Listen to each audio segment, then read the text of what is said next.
Hello students, ये common naming का fourth video है और इससे पहले वाले वीडियोस में हम common naming on the basis of alkyl group complete कर चुके हैं।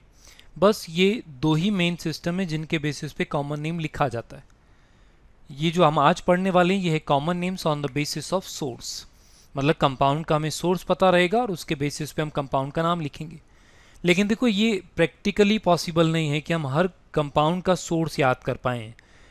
तो फिर भी यदि मैं ट्राई करूं तो स्टार्टिंग में जिन कंपाउंड्स का नाम on the basis of source लिखा गया वो थे कार्बोक्सिलिक एसिड। जैसे फर्स्ट कार्बोक्सिलिक एसिड देखो, having one carbon atom. Source क्या लिखा हुआ है? रेड एंट, और लेटिन में उसको बोलते थे फॉर्मेसिया, इसलिए उसका नाम बना था formic acid. Acid having two carbon atom, that was acidic acid because source was vinegar. Vinegar को लैटिन लैंग्वेज में बोलते थे एसिटम। तीन कार्बन वाला acid was first fat known, इसलिए उसका नाम बना था propion. Pro means first, pion means fat. Carbon 4 यदि रहेगा एसिड में, उसका सोर्स था बटर, उसको बोलते थे ब्यूटारिक इन लैटिन लैंग्वेज, इसलिए उसका नाम बना था ब्यूटारिक एसिड। 5 कार्बन वाला acid roots of valerian plant था सोर्स, इसलिए उसका नाम पड़ा था वेलेरिक एसिड। टोटल 6 कार्बन वाला एसिड रहेगा, उसका सोर्स था गोट, जिसको कैपर बोलते थे, इसलिए उसका नाम कैप्रोइक एसिड पड़ा। फिर स्टेरिक एसिड नाम पड़ा। ऐसे बहुत सारे, लेकिन ये प्रैक्टिकल पॉसिबल नहीं है कि हम बहुत सारे सोर्स याद रख पाएं। तो फिर कॉमन नेमिंग हम समझ कैसे पाएंगे? तो कॉमन नेमिंग समझने का सबसे अच्छा तरीका है कि ये जो हमने नाम देखे ना, उनसे हम एक सिस्टम बना लें। तो सिस्टम बनाया गया, ये डिसाइड किया गया कि हम नंबर ऑफ कार्बन एटम के अकॉर्डिंग ये वर्ड रूट यूज करेंगे। तो यदि 1 कार्बन रहेगा तो हम फॉर्म यूज करेंगे, 2 कार्बन रहेगा तो एसिड, 3 के लिए हम प्रोपियोन यूज करेंगे, 4 के लिए हम ब्यूटाइर यूज करेंगे, 5 के लिए वेलेर, और 6 के लिए हम क्या यूज करेंगे? हम कैप्रो यूज करेंगे। इससे ज़्यादा याद करने की हमारे सिलेबस में ज़रूरत पड़ती नहीं। ठीक है ना? कैसे? तो एक बार एग्जाम्पल में ट्राई करते हैं। सपोज मैंने एग्जाम्पल लिखे और एग्जाम्पल में यदि देखेंगे हम तो एक बार नाम लिखने की कोशिश करते हैं। जैसे फर्स्ट वाला एग्जाम्पल है तो उसमें सबसे पहले मुझे कार्बन काउंट करना पड़ेगा। कार्बन कितना आ रहा है? 1, और इसलिए मुझे यहाँ पर वर्ड रूट में क्या लिखना पड़ेगा? फॉर्म। अब ये कंफर्म है, ये तो मुझे मालूम ही है कि कार्बोनाइल कंपाउंड है, एल्डिहाइड है, तो लास्ट में मुझे सफिक्स क्या लगाना पड़ेगा? एल्डिहाइड। तब जाकर इस कंपाउंड का नाम क्या बनेगा? फॉर्मेल्डिहाइड। इस तरीके से नाम बनेगा। सेकेंड वाला एग्जाम्पल देखें, टोटल 2 कार्बन है, इसलिए मुझे क्या लिखना पड़ता? एसेट। और चूंकि एल्डिहाइड है इसलिए कैटेगरी के नाम में जब मैं एल्डिहाइड लिखूंगा तब जाकर साउंड क्या बनेगा? एसिटेल्डिहाइड। इस तरीके से साउंड बनेगा। तो मैं ऐसे बहुत सारे और भी एग्जाम्पल लिख सकता हूँ। एल्डिहाइड कैटेगरी पूरा बोल देता हूँ। थर्ड कंपोनेंट, थर्ड मेंबर का नाम क्या बनेगा? Propion aldehyde, butyl aldehyde, valer aldehyde, capro aldehyde. इस तरीके से नाम बनेगा। ठीक, तो फिर हम कैटेगरी चेंज करते हैं क्योंकि मैंने पैटर्न समझा दिया एक बार। थर्ड एग्जाम्पल में यदि बात करेंगे, टोटल कार्बन कितना आ रहा है? टोटल कार्बन 2 है, इसलिए मुझे लिखना पड़ा क्या? एसेट। और CN के लिए सफिक्स क्या यूज करते थे? ओ नाइट्राइल, इसलिए साउंड जो भी बनेगा वो उसका नाम है। नाम क्या बन जाएगा? एसिटोनाइट्राइल।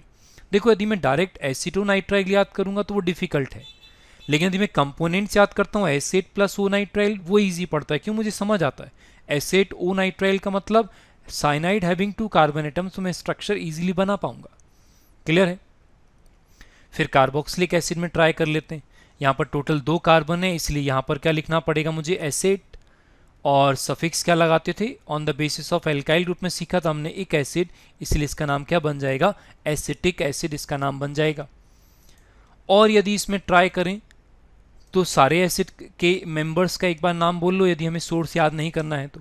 1 कार्बन रहेगा तो वर्ड रूट क्या बनेगा? फॉर्म। एक एसिड लगाकर बोलो, formic acid, acetic acid, propionic acid, फिर क्या बनेगा? Butyric acid, valeric acid, caproic acid. इस तरीके से हम हर टाइप के एसिड का नाम लिख सकते हैं। फिर कैटेगरी चेंज करते हैं। तो हम चाहते हैं मैक्सिमम कैटेगरीज के नाम एक बार लिखकर देख लें। तो जैसे मैंने नेक्स्ट कैटेगरी में लिखा, तो नेक्स्ट कैटेगरी एसिड डेरिवेटिव्स का है। तो जैसे मैंने ई वाला जो एग्जाम्पल है, देखो टोटल कार्बन कितना आ रहा है? 2, इसलिए एसिड लिखना समझ आता है। तो मुझे ये भी मालूम है कि इसमें कितना लिखना पड़ेगा? मुझे फॉर्म लिखना पड़ेगा। अब इसमें क्या लगाते हैं? इसमें लगाते हैं क्या था? Suffix YL chloride. तब जाकर नाम बनेगा क्या? Acetyl chloride. Very important compound by name, इसका नाम क्या बनेगा? Formyl chloride. पूरे सिलेबस में हम उसको यही बोलेंगे कि compound is highly unstable at room temperature. खैर वो आगे की बात है। तो हमें क्या करना है? वर्ड रूट में केवल वाई क्लोराइड लगाना है तो काम हो जाएगा। हमारे सिलेबस के यदि सारे एसिड क्लोराइड में नाम लिखूं एक साथ तो एक ये बड़ा इंपॉर्टेंट है और इसका नाम है बेंजोइल क्लोराइड।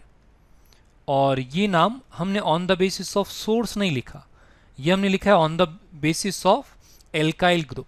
ये पुराना वाला सिस्टम था जो फर्स्ट हमने पढ़ा, ठीक है ना। वो तो सारे इंपॉर्टेंट कंपाउंड एक साथ आ जाए इसलिए मैंने यहां पर इसको इंक्लूड कर लिया था एग्जाम्पल में।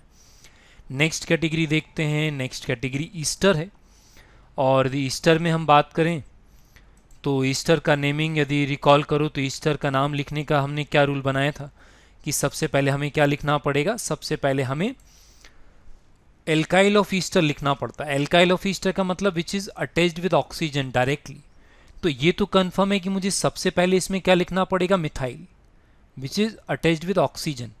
अब मैं वर्ड रूट बनाऊंगा तो पेरेंट चेन में कार्बन काउंट करके वर्ड रूट बनाते हैं और क्या लिखना पड़ेगा मुझे, एसेट, और सफिक्स क्या लगाते थे, 8, इसलिए नाम बनेगा ऐसे मिथाइल एसीटेट। इस कैटेगरी के और मेंबर बोल लेते हैं। फॉर्मिक एसिड का ईस्टर होता तो फॉर्मेट बोलते, प्रोपियोनेट बोलते, ब्यूटायरेट बोलते, वेलेरेट बोलते। इस तरीके से हम इस कैटेगरी के बहुत सारे एग्जाम्पल लिख सकते हैं। मैं तो केवल आइडिया दे रहा हूँ। यहाँ पर 2 कार्बन है इसलिए क्या लिखना पड़ेगा, एसेट, और इसके लिए सफिक्स में क्या यूज करते थे, एमाइड, तो एमाइड लिखेंगे तो नाम क्या बनेगा, एसेटामाइड। इस कैटेगरी के दूसरे मेंबर्स बोल लो, फॉर्मेमाइड, एसिटामाइड, प्रोपियोनेमाइड, ब्यूटायरामाइड, वेलेरामाइड। इस तरीके से सारे अमाइड के नाम लिख सकते हैं। फिर नेक्स्ट जो लिखा हुआ है ये एसिड यूज्ड प्लस एनहाइड्राइड लिखकर इसका नाम बनाते थे, और चूंकि एसिटिक एसिड का है इसलिए नाम क्या बनेगा, एसिटिक एसिड का एसिटिक लिखा और इसमें क्या लगाना होता था, एनहाइड्राइड, तो नाम क्या बन जाएगा इस कंपाउंड का, एसिटिक एनहाइड्राइड।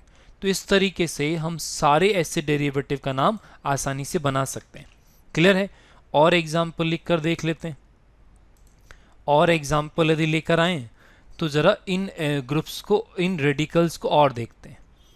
इन रेडिकल्स में क्या है, तो जैसे सबसे पहले एम वाला रेडिकल देखना, क्योंकि हमने ये आईयूपीएसी में भी यूज किया था, यदि याद हो तो यहाँ पे हमने इसका नाम आईयूपीएसी में क्या लिखा था, फॉर्माइल।